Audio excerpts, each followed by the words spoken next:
대기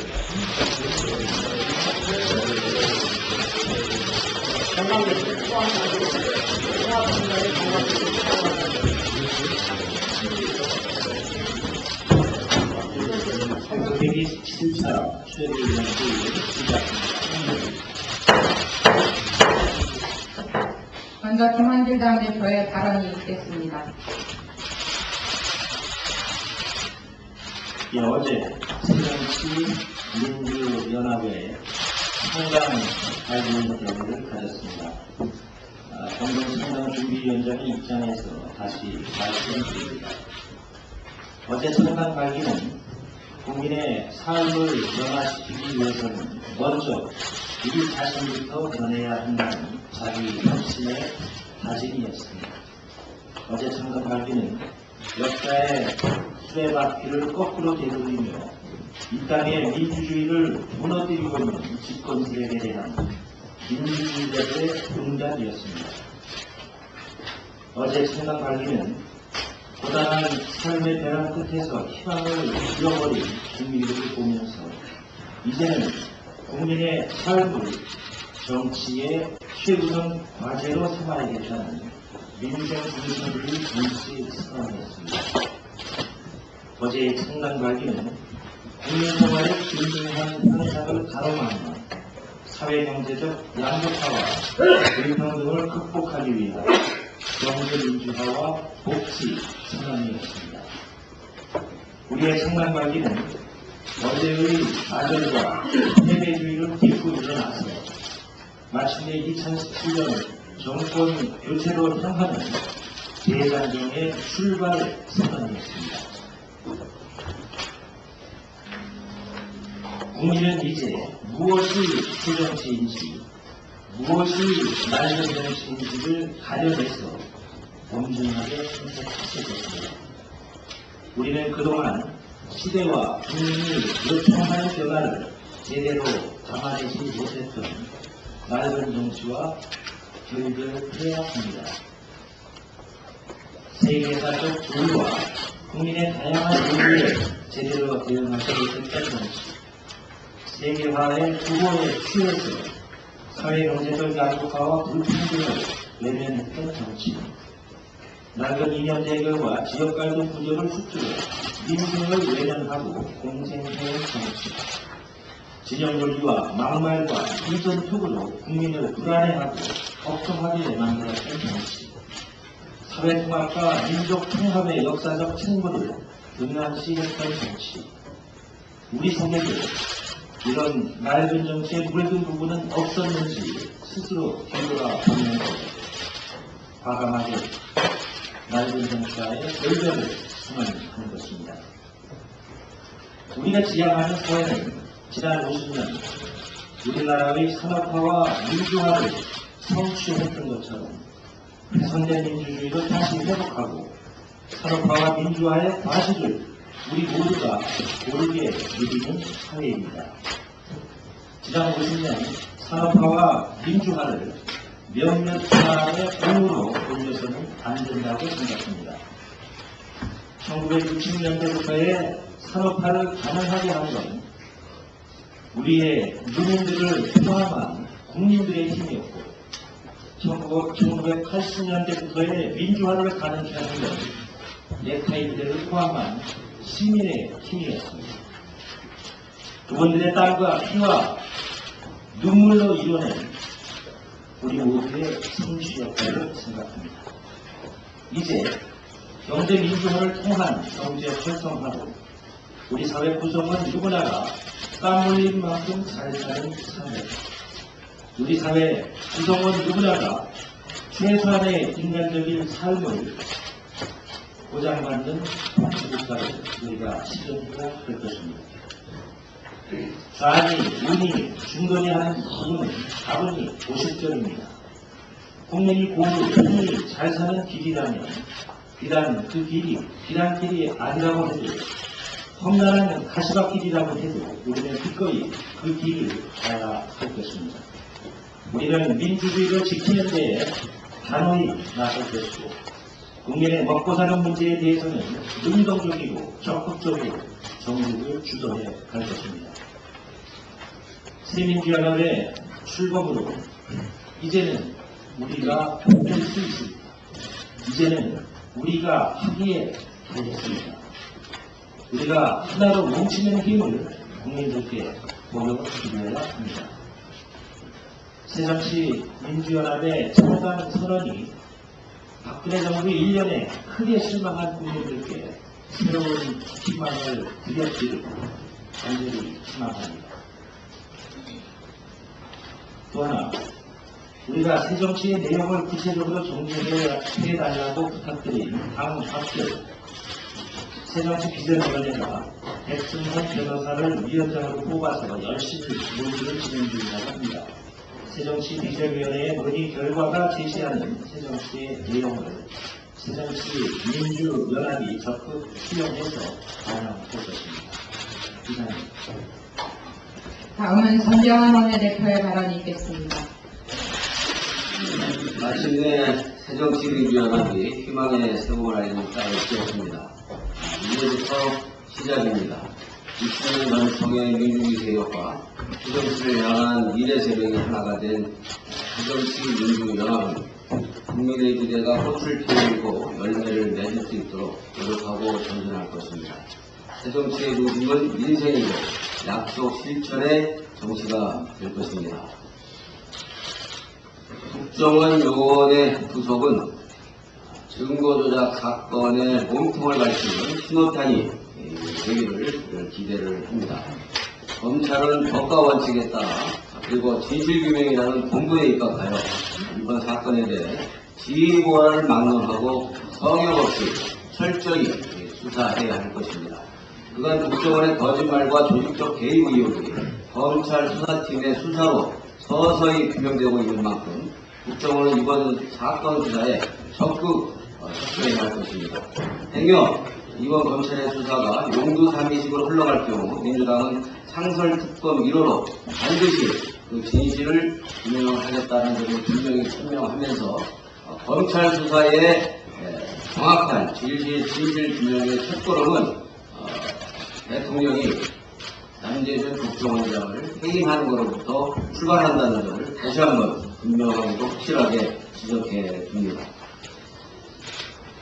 새누리당의 원자력 방호 방제법 처리 지연을 야당에게 책임 떠넘기를 하는 것은 참으로 문제이고 한심한 정부이고 무책임한 집권 여당이 스스로 자인한 것입니다. 지난 2월 임시회에서 원자력 방호 방제법에 대해 새누리당 지도부는 이런 방어의 협조 요청도 없었습니다. 청와대도 새누리당도 국제적인 중대 약속이던 원자력 방호 방제법 처리는 실천인 채 지방선거 개입에만 올인했던 것이 자신들의 모습 아니었습니까? 특히 종편 편들기를 위해서 미박위에서 합의하고 그리고 양 원내 지도부 간에도 합의해서 서명까지 했던 일괄 처리 합의를 무산시킨 것도 새누리당이었습니다. 참으로 이러한 모습을 지켜보면서 한마디로 정신 나간 정부가 아닌지 무책임한 집권당의 모습은 아닌지 스스로 되돌아보기를 다시 한번 요구합니다. 그래놓고 이제 와서 원자력 방호 방지법 처리 지연의 책임을 야당에게 떠넘기는 호들갑과 치졸한 변명은 참으로 분석하고도 유치한 모습입니다. 국제사회와의 약속 이행을 위한 법안 처리를 마다할 이유는 없지만 새누리당도 그리고 정부도 야당과 국민에게 약속한 법안을 처리해야만 할 것입니다. 이에 대한 분명한 입장을 다시 한번 요구합니다. 계속되는 최악의 정보 유출 사태 더 이상 묵과할 수는 없을 것입니다. 농협과 그리고 국민은행과 롯데카드 상사의 고객 정보 1억 400만 건 가운데 8천여만 건이 시중에 유통된 것으로 드러났습니다. 2차 유출은 절대 없다면서 국민을 탓하고 괴담이라 주장하던 현호도 부총리, 신재인 국무위원장, 황교안 법무장관의 공언은 모두 거짓으로 드러났습니다. 이로써 개인정보 유출 대란을 확산시키는 주범은 바로 정부다라고 이야기하지 않을 수가 없게 되었습니다. 정부에 대한 신뢰는 추락했고 국민은 불안하고 민심은 흉흉합니다. 하드 3사의 개인 유출 정보 추가 확산 가능성을 근거 없는 괴담으로 규정하고 SNS 전담팀까지 운영을 해온 것이 정부였지 않습니까? 근본 대책이 아닌 사건 축소에만 급급해서 결국은 피해만 확산시킨 꼴이 된 것입니다. 정부의 뒷북 대응과 무책임한 행태를 더 이상 반영할 국민은 없습니다. 부총리와 그리고 금융당국 수장들의 대국민 사죄와 책임 있는 조치를 촉구합니다. 국민 개인정보가 유통된 사실이 확인됐고 추가적인 피해가 예견되는 상황인 만큼 국회 차원의 조사도 불가피할 것입니다. 새누리당의 국회 정의 등 관련 상임위에 즉각적인 소집을 요구하며 관련 법에 대한 즉각적인 처리를 다시 한번 강력하게 요구합니다. 다음은 신경민 최고위원의 발언이 있겠습니다. 저희들이 몇 번 이 자리를 통해서나 대변인 씨를 통해서 여러 번 말씀을 드렸는데요. 공정방송, 공정언론 특위 차원에서 지난 2월부터 지상파와 종편방송 모니터를 해오고 있습니다. 그 사이에 여러 번 다른 채널을 통해서 얘기했습니다만 오늘은 한 달 반 동안 있었던 모니터링 결과에 대해서 평가와 소회를 간략하게 말씀드리도록 하겠습니다. 그 사이에 심의 신청 4건이 있었고 위원회 논평과 부대변인 논평이 있었고 유선전화 항의, 해당 기관인 척 그리고 몇 건에 대해서는 법적인 조치를 검토 중입니다. 심한 것만 추려서 몇 건을 했는데도 이 정도니까요. 실제 방송은 훨씬 더 엉망진창으로 나오고 있다고 밖에 생각할 수가 없습니다.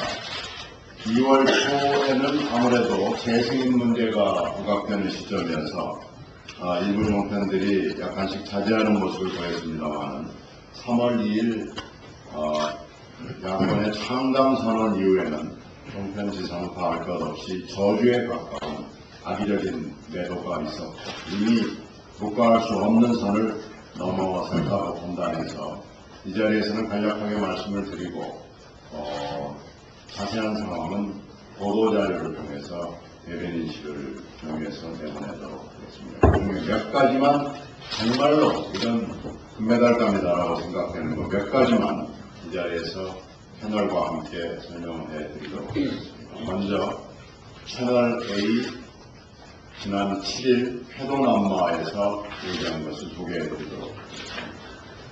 사회자와 출연자는 앵커를 포함하는 겁니다. 안철수 의원을 초등학교 2학년 정도의 수준이다. 철수와 놀자가 생각난다. 정말 그렇게 철수를 자주 하느냐라면서 마음껏 좋아하고 정했습니다. 여기 직접 보시면은 박종진 앵커와 정준길 패널이라는 분이 이런 얘기를 했습니다. 정준길 씨라는 분은 철수 벌써 3번째인데 뭐 이런 표현을 썼고요. 이런 이 패널과 앵커는 상식을 벗어난 것이어서 도저히 제 상식으로나 야권의 상식으로서 받아들일 수가 없습니다.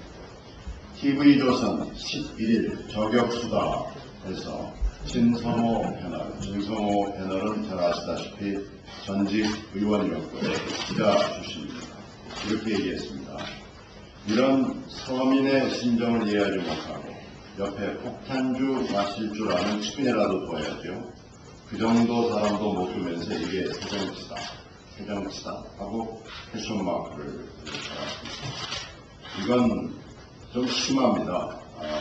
이건 기자로서 전직 의원으로서 할 수 있는 일이 아니라고 생각이 되고요. MBN 지난 11일 MBN 지난 8일 이담 이분도 앵커라는 분인데요. 어깨거리 제목이 아주 기가 막힙니다. 아낌없이 주는 민주당, 속은 불편해. 이렇게 되어 있고요. 앵커라는 메일입니다. 아낌없이 주는 민주당, 과연 속은 어떨까요? 라고 되어 있습니다. 그리고, 저희들이 모니터하면서 느끼는 것 중에 하나는 말이 되지 않는 얘기를 선정적인 자막으로 장시간 동안 걸어보는 아주 실질적인 방법을 방송들이 구사하고 있습니다. 이게 지금 금메달감이기 때문에 여기 보면은 너무나 많은 얘기들이 있습니다. 통합신당 창당에서는 물론이고요. 야권의 지방선거 후보에 대해서도 그렇고요. TV조선 뉴스원에서는 앵커가 박원순 비전 없이 비난만 한다라는 얘기도 있고요. 3월 10일 TV조선 김광일의 신평방통에서는 평론가라고 자칭을 하는 정궁기라는 분이 자신은 경기도민인데 내 아이 대학 보낼 때 힘들었다라고 비난을 하고, 이런 자세한 얘기는 저희들이 자료를 통해서 내놓도록 하겠습니다. 종편만 그런 것이 아닙니다. 지금 여러분에게 보여드리는 것은 3월 3일 신당 창당 발표 다음 날인 3월 3일 양방송 KBS와 MBC의 앵커 화면입니다. 이걸 보시면 알겠습니다만 대단히 부정적이고 악의적인 비난을 쏟아내고 있습니다. MBC 뉴스 헤드라인은 갈등, 사망선고, 내부 진통 등 부정적 단어들이 난무했고요. 네 꼭지를 아래에서 신당 정당을 비난하고 실패를 예견하면서 갈등을 극대화하는 데 집중하고 있습니다. 신당 정당은 실수요 잘못이라고 여론을 보도하고 있습니다. KBS 역시 야합이라고 깎아내리면서 갈등과 비난의 목소리에 집중하고 있습니다. 그날 모두 KBS와 MBC, 집권 여당과 종편은 한마음으로 거절을 하고 비난을 했다는 것이 저희들의 모니터 결과 나타나고 있습니다. 또 한 가지는 지상파가 주요 리포트를 계속해서 누락하고 있다는 겁니다. 이 판례를 보시면요. 1, 2월의 주요 리포트 누락 사례만 이것도 아주 눈에 띄는 것만 몇 가지 모아놨습니다. 이것이 물론 다가 아닙니다. 이걸 보시면요. 서울여가 분신 하나도 참 지상파 행사 처리하지 않았습니다. 최동욱 정보 유출 국정원 개입 혐의, KBS, MBC, 보도와 SBS만 처리를 했습니다. 호레인 민영화 공권을 공개 마찬가지예요. 이재명 성남시장 국정원 사찰 의혹, 철도 파업 현장 무더기 기각, 전부 다 3사가 보도하지 않았고요. 피서발 KTX 출범과 의료 민영화 논란은 SBS만 처리했습니다. 2월에도 마찬가지입니다. 특검 요구, 그리고 아프리카 문화예술관 노예와 홍문종 같은 리포트는 다 누락이 됐고, 특히 몇 언론사는 홍문종이라는 이름을 안 쓰기 위해서 대단히 노력을 하느라고 애를 썼습니다. 세수 10조원 구멍도 누락됐고요. 사이버 사령부 심리전 전장 협공판도 누락, 황교안 선왕세임 관련 박근혜 대통령 국정교과서 지휘관 모두 누락이 됐습니다. 왜 이렇게 지상파에만 가면 주요 리포트들이 누락이 되는지 저희들은 이해를 하지 못하고 있습니다. 또 리포트로 소화할 경우에 왜곡 처리되는 것은 저희들이 헤아리지도 않았습니다. 지금까지 간단한 것만 소개를 드렸는데 지금 유형은 몇 가지가 나와 있습니다. 그 유형에 대해서 저희들이 집중적으로 패널의 문제, 앵커의 문제 모니터를 계속 할 거고요. 이건 사회자의 문제도 있지만 이런 패널의 문제도 있고요. 이거 PD도 문제고 있고요. 편성도 문제가 있고요. 이렇게 편파적 인물이 계속해서 자극적 발언이 계속되는 것은 이것은 구조적이고 체계적인 문제라고밖에 생각을 할 수가 없습니다. 프로그램 폐지, 관련자 전원 징계 요구합니다. 그리고 박질적 명예훼손, 인형사상 책임을 묻도록 하겠습니다. 지난번에 의총에서 결의한 대로 120명 의원에 대해서 언론사별 대응팀 편성을 계속하고 있습니다. 이 대응팀은 모니터를 하고, 이건 신문방송을 모두 포함합니다. 모니터를 하고 그리고 해당 언론사와 대화를 하도록 노력하겠습니다. 계속해서 주시하겠습니다. 이상입니다. 다음은 조경태 최고위원의 발언이 있겠습니다. 지난 금요일 검찰의 추가 수사 발표에 따르면 KB국민카드, 롯데카드, LH영리카드 등 금융카드 3사에서 유출된 고객정보 1억 건 중 무려 8,300만 건 이상이 제3자에 유통되어 2차 유출되었다고 합니다. 정부는 현호섭 기획재정부 장관, 신재윤 금융위원장 등 모두 앵무새처럼 2차 유출은 절대 없다고 단언해왔습니다. 정부는 카드사 유출 정보 추가 확산 가능성을 근거 없는 괴담으로 규정하며 2차 유출이 진행이 없다. 금융당국도 유출 관련 피해 사고가 접수되지 않았다며 카드를 재발급 받을 필요도 없다고 자신있게 국민에게 공언했었습니다. 그러나 모두 선박이 되었습니다.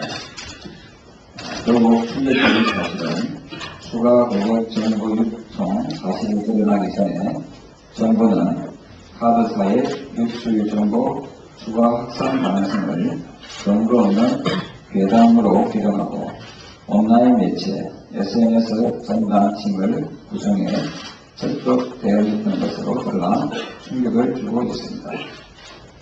이미 여러 명의 대출 중개업자에게 넘어간 개인정보들이 이후 어떻게 이용되었을지는 확인조차 어려우며 시중에 광범위하게 적재 유통되어 각종 금융 사기와 대출, 보험 광고 영업은 물론 카드 위조 등 범죄에 악용될 가능성이 커졌습니다.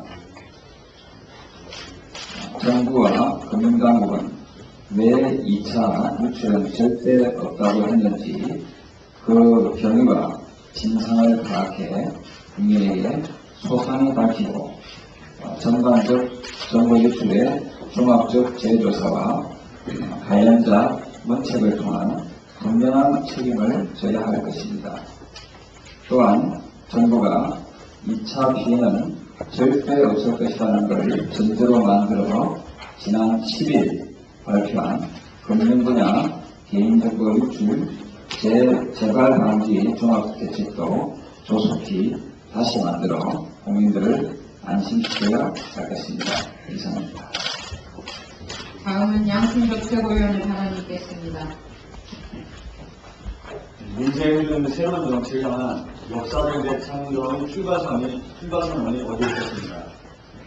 20년 역사 전통이던 민당과 안철수라는 새정치가 만나 탄생한 새정치 민주연합은 오로지 국민과 함께하며 국민을 섬기는 새정치를 실현할 것입니다. 국민과 약속을 지키지 않은 낡은 정치와 과감한 예절을 선언하고 훼손된 민주주의를 되찾을 것입니다. 박근혜 정부 집권 1년 동안 국민이 느꼈던 분노와 실망을 희망과 행복으로 바꿔드릴 것이며 누구나 인간적인 삶을 보장하는 복지국가 건설을 국민 여러분께 약속드립니다. 이제 우리가 이 분열비를 끝내고 우리 밖의 분열 측등에 단단히 맞서 대통합을 이뤄내고 국민이 원하는 새로운 정치, 국민께 권력을 나눠드리는 정치를 할 것입니다. 어제 청담 관련대에서 새정치 민주연합은 튼튼한 안보를 바탕으로 비핵화와 평화체제를 추진하고 자유민주적 기본질서에 의한 평화통일을 준비한다고 했습니다. 평화통일은 우리 사명인데 박근혜 대통령께서 통일 대박을 외치며 통일준비위원회의 위원장을 직접 맡아서 진두지휘하겠다는 의지에 대해 높이 평가합니다. 그러나 통일은 상대방이기 때문에 실리 구축이 먼저라고 실리 구축 위해서는 상대방에 대한 배려가 있어야 합니다. 이러한 의미에서 북한 사람들의 대박이라는 표현은 북한을 잡아먹겠다는 힘으로 여겨 기분 나쁘게 생각한다는 대미 북한 정부가 박한식 조례자의 속설교대 충기에 귀를 기울일 필요가 있습니다. 특히 통일이나 실리구축 사업의 일환인 민족화협력, 번국민 협의, 인도주의적 대북 규비지역 사업에 대해 정부가 제도를 거는 듯한 모습은 통일대박을 외치는 모습과는 어울리지 않는 이중적인 모습입니다. 박근혜 정부가 통일을 준비하는 위원회를 만든 건 좋지만 그보다 앞서 남북 간의 신뢰 구조를 위한 인도주의적 사업에 적극적으로 임하는 것이 필요합니다. 그것이야말로 진정 평화표현을 이룩할 수 있는 첫 단추가 될 것입니다. 한 말씀만 더 드리겠습니다. 6.4 지방선거가 77%가 나왔습니다.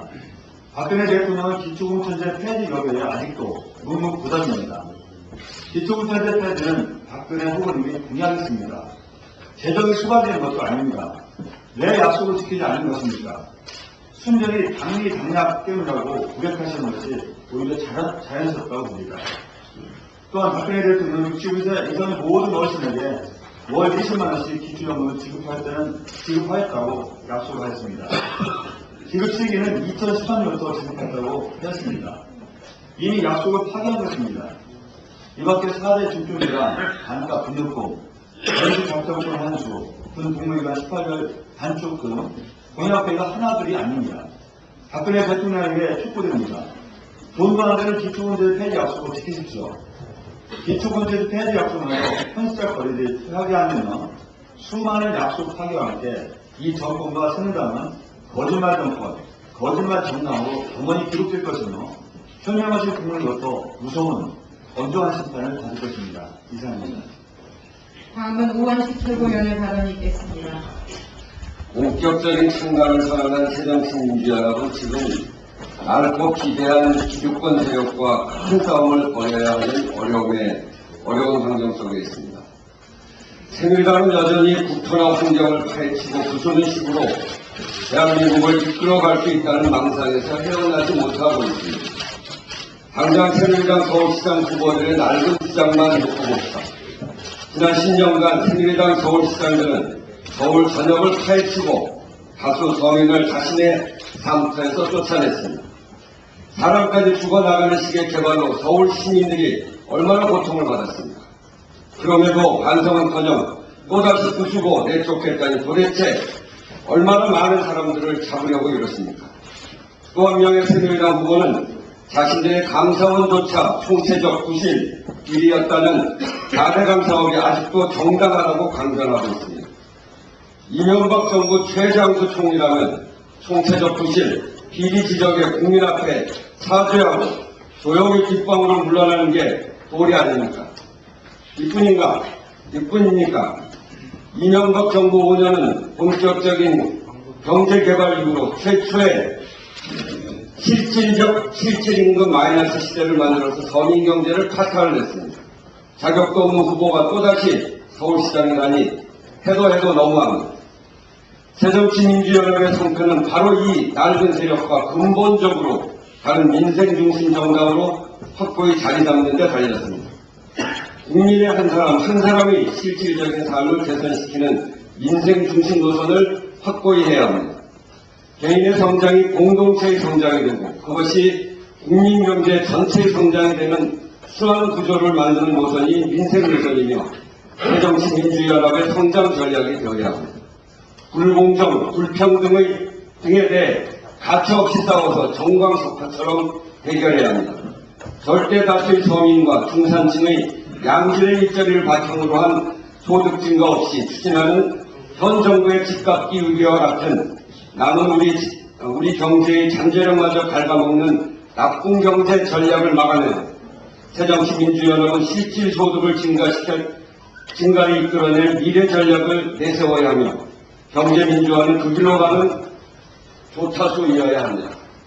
실용이니 개혁이니 진보니 보수니 중도니 하는 먹물들이나 알아먹는 관념적인 유의는 이제 그만 접고 국민의 고단한 삶과 노동의 고통을 해결하는 과제를 중심으로 방향은 좌도 우도 아닌 아래로 향해야 합니다. 비록 참담을 맞이하는 지방선거는 기득권을 내려놓고 스스로 불리함을 자처했지만 국민들의 피부에 와닿는 민생 중심의 확고한 전략으로 국민을 감동시켜야 합니다. 그래서 하겠습니다. 민주화운동의 역사 김근태 고문의 1985년 국가보안법 위반 사건에 대해 법원이 재심 결정을 내렸습니다. 참으로 반갑고 다행스러운 일입니다. 민주주의자 김근태 고문은 1985년 9월 4일 치안본부 대공수사단으로 연행된 뒤 22일간 고문을 당했습니다. 이근환의 주도로 대공수사경찰관 4명이 민주주의자에게 전기고문, 물고문, 전기봉 고문을 가했습니다. 그렇게 해서 유성 시처럼 간첩의 죄를 씌우고 싶었지만 그것은 뜻을 이루지 못하고 민주화 시위의 배후, 북한의 전술에 동조하는 단체 구성죄를 씌워서 국가보안법으로 징역 7년, 자격정지 6년을 확정했습니다. 그 민주주의자는 그때 고문을 받았던 계절인 9월이 오면, 가을이 오면 그 추억을 온몸으로 느끼며 몸에 경직이 오고 몸살과 고열로 마음의 병을 온몸으로 알아봤습니다. 우리는 매년 9월이면 한 달쯤 자리 보존하는 민주주의자의 그 병을 근태형의 가을병이라고도 했습니다. 그 후유증으로 파킨슨씨 병이 왔고 결국 2011년 9월 그 병에 다시 터져서 결국 12월에 세상을 떠났습니다. 이 고문 사건은 명백하게 세상에 드러나야 합니다. 그리고 법원의 현명한 판단을 통해서 김근태 고문이 얼마나 억울한 옥살이를 했는지 세상에 다시 드러나서야 합니다. 법원의 현명한 판단을 기다리겠습니다. 다음은 박혜자 최고위원의 발언이 있겠습니다. 미국의 제임스 길리건 의대 교수는 공화국 출신 대통령의 재임 기간에는 자살자와 살인자의 수가 가파르게 상승하는 반면에 민주당 출신의 대통령 재임 기간에는 그 숫자가 급격하게 하락하는 것을 발견했고, 대통령과 정당의 정책 차이 때문에 이런 현상이 나타났다고 결론 짓고 있습니다. 이런 내용을 담고 있는 책이 왜 어떤 정치인은 다른 정치인보다 해로운가 하는 책이죠. 그런데 이러한 인과관계가 우리나라에서도 여실히 드러나고 있습니다. 한나라당 오세훈 씨가 서울시장에 취임했던 2006년 서울시 인구 10만 명당 자살자 수는 17.1명이었습니다. 그러더니 이것이 매번 증가해서 2011년에 이르게 되면 26.9명으로 올라갑니다. 그런데 이러한 자살률 증가 추세는 2011년 10월 민주당의 박원순 서울시장이 취임하면서 이듬해부터인 2012년에 들어서서 23.8명으로 감소하기 시작했습니다. 결과적으로 박원순 시장은 2012년 한 해 동안 서울시민 310명의 생명을 지켜낸 것입니다. 그런데 MB정부 당시의 국무총리를 지낸 김황식 씨가 새누리당 서울시장 후보에 도전하면서 서울의 자살률이 전국 최고라고 비판하고 나섰습니다. 자, 어떻습니까? 새누리당 대통령과 새누리당 시장 시절에 급격히 늘어났던 자살률이 민주당 시장 들어서서 감소하고 있는데도 불구하고 사실을 오도하는 김황식 후보 어떻게 생각하십니까? 이런 후보 국민의 마음을 사실은 멀어지게 정치로부터 멀어지게 만드는 거 아닌가 하는 점을 말씀드리겠습니다. 제가 한 가지만 조금 더 간단히 말씀드리겠습니다. 제가 오늘 서울시 교육청으로부터 제출받은 자료에 따르면 서울시 교육청의 직속기관이 유아교육진흥원이 문용민 교육감의 책 632만원어치 1,300여 권을 사서 학부모들에게 공짜로 나누어준 것으로 나타났습니다. 책을 공짜로 나누어주고 또 문용민 교육감이 직접 강연까지 했는데요. 이는 선거를 앞두고서 일체 기부행위를 금지한 공직선거법에 위반될 소지가 다분히 있습니다. 선관위는 문용민 교육감과 서울시 교육청 산하기관의 이러한 행위가 선거법에 저촉되지 않는지 철저히 조사하기 바랍니다. 공정언론대책 특별위